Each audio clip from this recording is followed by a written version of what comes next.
Eusko Jaurlaritzak familia eta lana bateragarri egiteko, seme-alaben edota mendetasuna duten senitartekoen zaintzarako diru laguntzak jarri ditu zure eskura.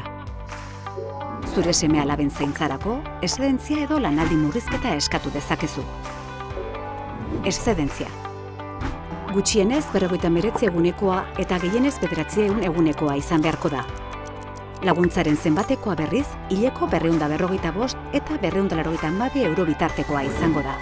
Eszedentzia urtebetetik beherako haurrak zaintzeko hartuz gero eta bi gurasoen baimenak parekatzeko, Eusko Jaurlaritzak kotizazioaren 100% ordaintzeko laguntza berezia aurreikusten du.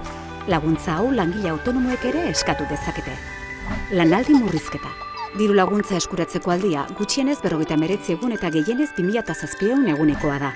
Jasoko duzun laguntzen zenbatekoa berriz, 151 eta 233 euro bitartekoa izango da.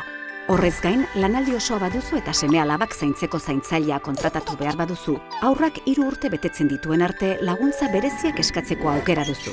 Mendetasuna duten gertuko senitartekoen zaintzarako ere, eszedentzia edo lanaldi murrizketa eskatzeko aukera duzu. Gutxieneko aldia 59 egun dira eta gehieneko aldia eskatzailearen arabera aldatuko da.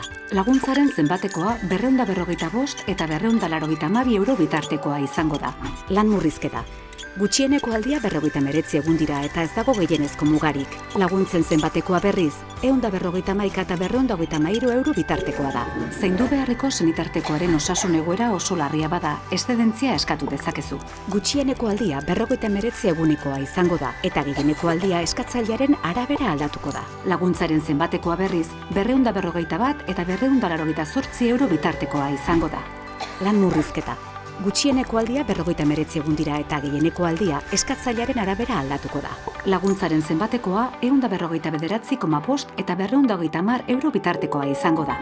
Kasu guztietan, laguntzaren zenbatekoa 130 areagotu daiteke. Informazio gehiago euskadi.eus web orrian edo 012 zenbakira deituta.